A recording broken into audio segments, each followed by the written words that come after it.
Hungry Lamu 2 has one of the most disturbing secrets of all horror games. This game is just downright sick, and by the end of this video, you're gonna figure out exactly why, not to mention the secret storyline that nobody ever wanted you to know. So if that sounds good to you, grab your popcorn and a drink, and let's go ahead and dive in. The game begins exactly where the first Hungry Lamu left off. Lamu is still hungry, and there's one more fruit friend that needs to be eaten. Now for context, these aren't actual fruit friends. They are human beings that Lamu sees as fruit. He's already slaughtered 3 of them in the first game, and one of them happens to get away. So Lamu does his best to find exactly where he is. As he searches around the forest, he sees all the remaining bodies of this slaughterhouse he's already left behind. And then, right before he knows it, as he crosses the street to find the last fruit friend, boom, hit by a car. Now this scene is actually very important and plays a huge part to the storyline. You see, as Lamu's body lays there lifeless,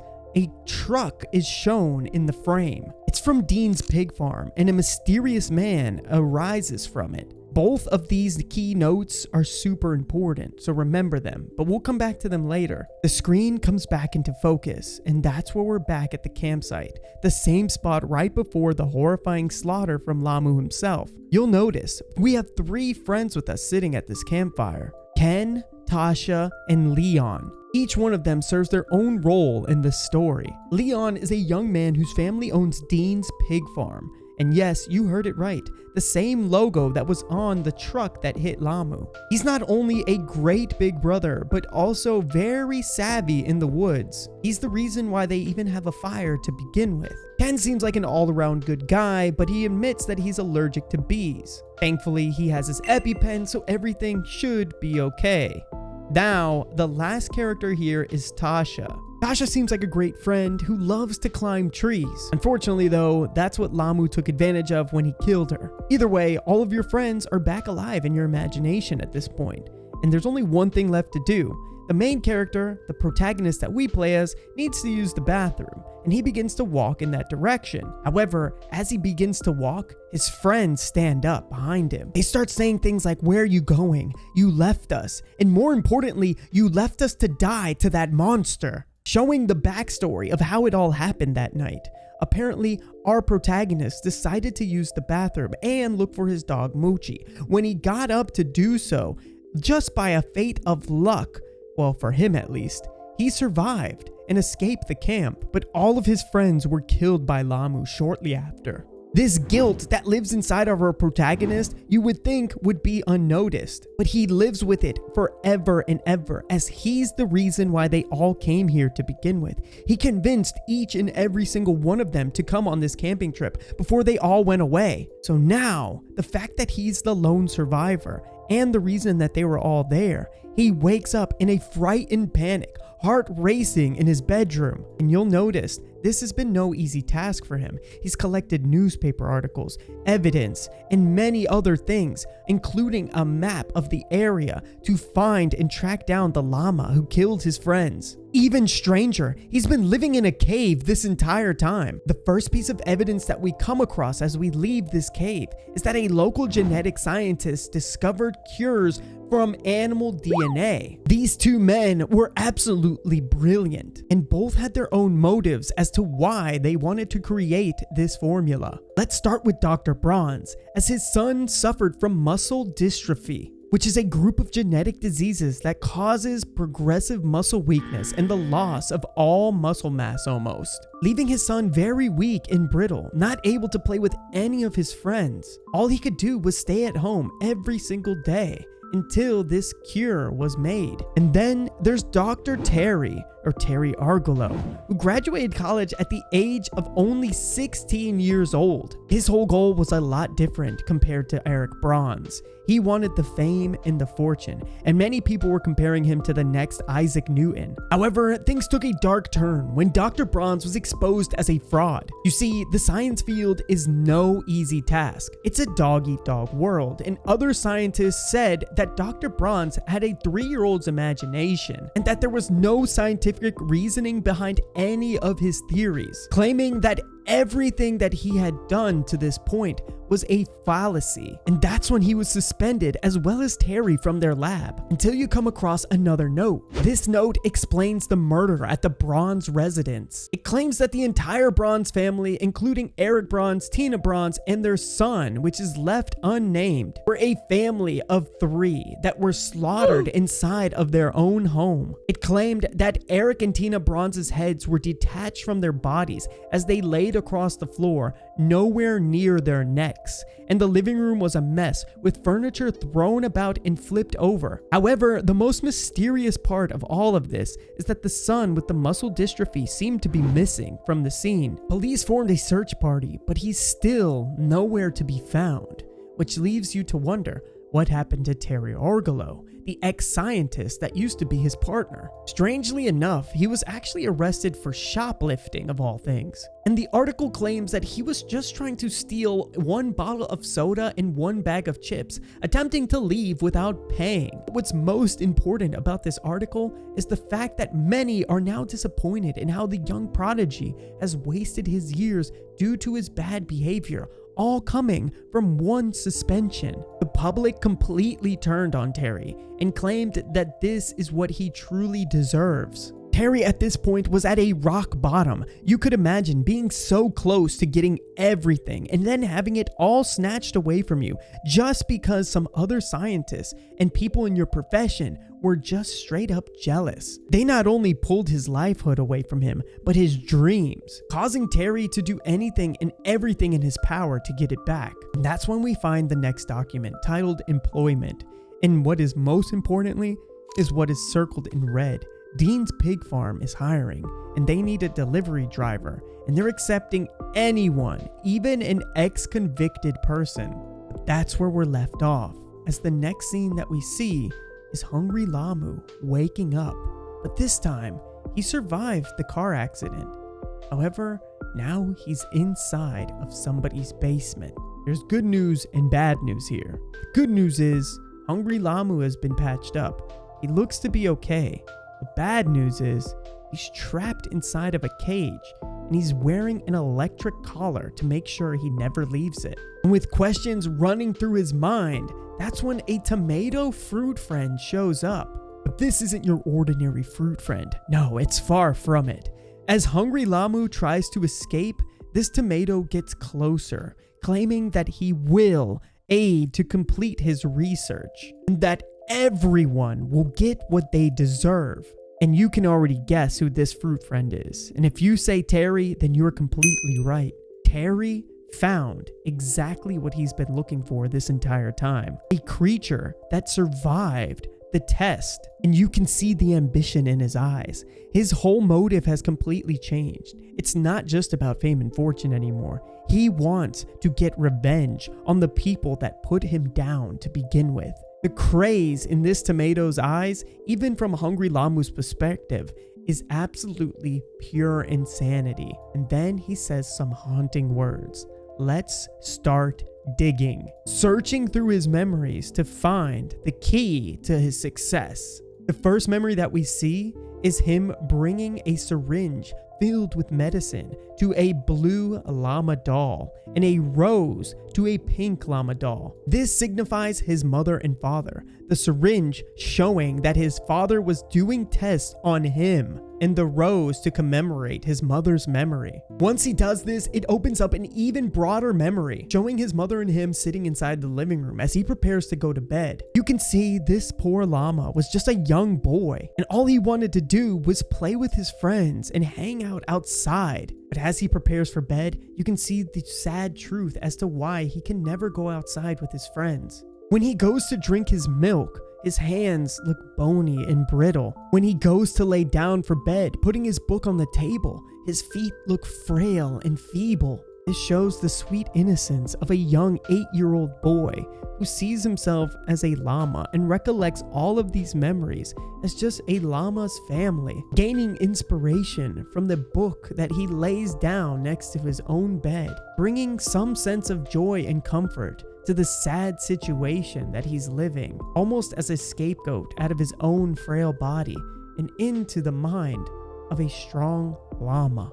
This young boy didn't deserve what he has. All he wants to do in life is play with his friends, but his body won't allow him to. And what's even sweeter about this child is that he's hoping the medicine being tested on him will one day make it out, so he can save and cure others just like him. And as he begins to doze off to bed, he can hear his parents talking out in the living room. You can feel the frustration in his mother as she claims that the research that Eric has been testing on their son isn't working. But Eric claims not to worry, as his assistant and him are tweaking the formula, and the next dose should be the one that does the trick. The pressure that the mom is putting on the father as he's doing his very best, especially as a now suspended scientist, in order to cure their son, is more than the whole world being on your back. He feels a sense of urgency to cure his son, that the genetic cure will be the one that makes him better. But these aren't things that can be rushed. And that's when the screen fades to black. And the next thing that we see is from our protagonist's viewpoint as we walk to the farm. Our protagonist is back at Dean's farm looking for that delivery driver, who we suspect is Terry. Of course, we do know that this isn't just a farm though. This is also our friend Leon's house, which has been abandoned after his death, as his family just couldn't take it anymore and gave up the business. As you search the house for clues, you find a note that is left with a huge boot print on it. It claims it's log 349, and though it's not easy to read, you get an idea of what exactly it's telling you. Whoever wrote it, most likely Terry, was using the animals from the farm in order to continue their research. They only got the job at the farm to take the livestock from it and continue on with their breakthrough. And that's when you come across log 612, that the bloody farmer kicked me out. A minor setback, but no matter. I managed to produce the first samples for the solution to work. Previously, we had to inject it directly into the bloodstream, but by altering certain variables in the solution, I managed to have it work through consumption. The acid contributed greatly. With more DNA to work with, trial and error has never been easier. I've scouted down for potential subjects. It feels so close. This could be it. I will finish our work. I will for Dr. And that's when it cuts out, showing that Dr. Terry has found a new way of testing test subjects. It no longer needs to be injected in their bodies, but instead can be orally given to them like a pill. What's even more insane about all of this is that he claims to have other assets that it's working on, which means there could potentially be more science experiments out there, just like Hungry Lamu.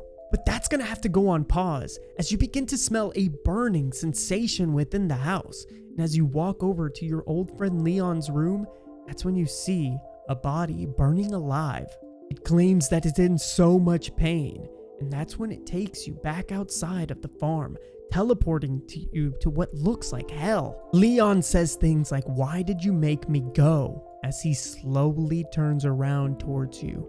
And when he gets a glimpse of you, the same fire that killed him sparks the entire forest ablaze, and he walks towards you, creeping closer and closer until you reach this doorway.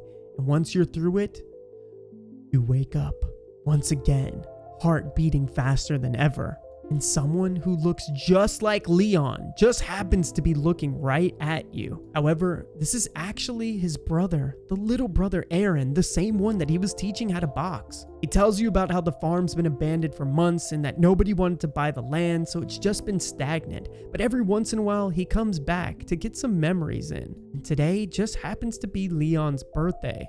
But even more importantly, he tells you about the man who used to work there, explaining that he got a job at the aquarium shortly after. And that's where we're off to next, pledging that we will one day get everything settled right for Leon. But But that's gonna have to take a pause as we go back into Lamu's memories. Today is finally the big day, his 8th birthday. Mommy Llama is none too pleased with the dad as he's late once again, but in the meantime, she tells you to go and collect 8 candles spread throughout the apartment. Once Lamu collects all of his candles, the party is ready to begin and Daddy comes home just in time. And Mommy and Daddy have a huge surprise for the little boy. On his 8th birthday, they're gonna give him a cria, which is basically a baby llama, one of his favorite animals based off what we've learned to this point. First, they hand him the collar, but something's missing. Somehow, the father forgot the entire llama. This sends the mother into a tizzy. An argument between the mother and father begins. She can't believe that the dad llama, Eric, forgot the llama. And so, whether it's in rage or out of guilt, the daddy llama says he can make things better. He tells the son to come. Then he asks him if he's ready to go play outside with his friends, as this medicine that Uncle Terry and him have made is the strongest one, and it'll make you better and healthy enough to play outside with everybody else. Of course, the son is more excited than ever. He's finally going to get a chance to play with his friends. So he signs up for it, steps up to his dad, and gets injected with the latest medicine. Everything seems to be working just fine. The boy is gaining strength in his hands, but then something horrible happens. He begins to transform. The medicine is too much for his bones. His DNA is actually becoming a disformed llama. As he looks at his reflection in the bloody shadow, the next thing he does out of pure hunger and instinct is eat both of his parents' heads. They scream in agonizing pain, and when it finally comes to, he sees what he's become. He's not an average normal llama anymore. He is a monster. Quickly shifting gears though, our protagonist is back at the Sea Ecosystem Adventure Aquarium looking for Terry. Strangely enough, this aquarium also closed down just like the farm. And after exploring the abandoned aquarium, he comes across what looks like his friend Tasha. Whatever this is, the legs on it is broken. The guilt again fills our protagonist as she complains that her leg is broken. When we say we're going to get help, she claims we're going to run away again. Once again, proving the mental struggle that our character is dealing with. That's when things turn even more insane. His mind completely trips out, giving him multiple doorways to walk through, explaining exactly how he got Tasha to this camping site and trip to begin with. The first thing that is said is it'll be one camping trip before you go. Who knows when we'll see each other again? This was our protagonist trying to convince his friends to come to the campsite.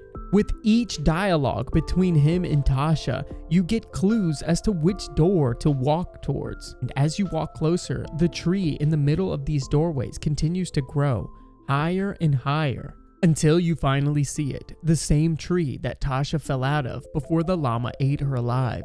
Walking towards this doorway, you finally escape this hell and end up back in the aquarium for now. As you continue to make your way throughout it though, things take another horrifying turn of events.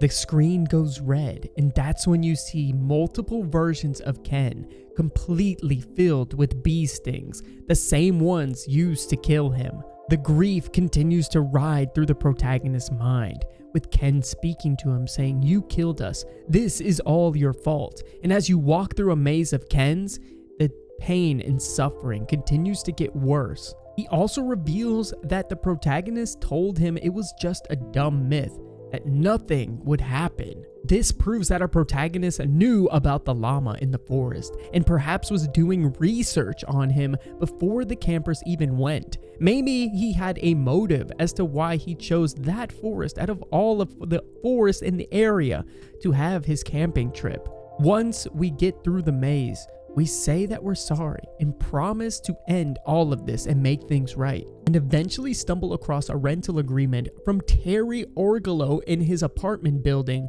on 21st Street.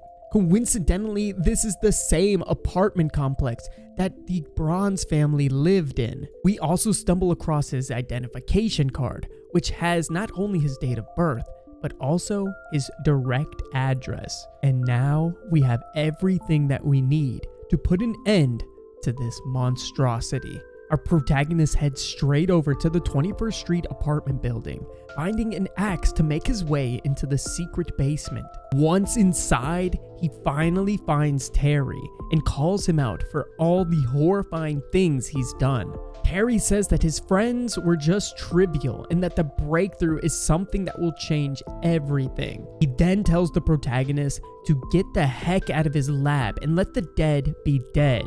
But that's when a switch turns and the protagonist pulls out an axe, begins to walk closer to Terry. And once Terry begins insulting the protagonist, saying that everybody was insignificant to him, the only thing that matters is finishing Dr. Bronze's research, he puts his hands in the air, the lights turn off, and Hungry Lamu shows up behind Terry, biting his head completely off of his body. But even more importantly, the llama now realizes that there's a threat in the room.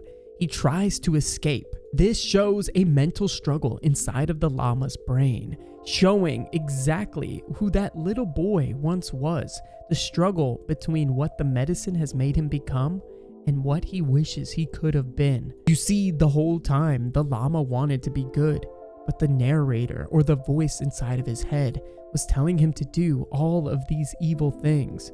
And the little boy doesn't want to run anymore. And that's when our protagonist swings his axe for the last time, right into the head of the Hungry Lamu, putting an end to the misery of his friends and all of the other victims, including the poor little boy inside of this llama. This story shows a true horrifying idea of what happens when a little innocent boy has to get changed into a monster. But the question still remains, what happened to the other experiments that Terry was working on? Are there other horrifying creatures still out there? Or is this finally the end of the Hungry Lamu series?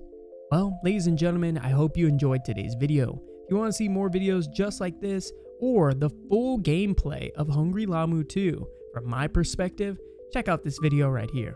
And I'll see you in the next one. Till then, peace out!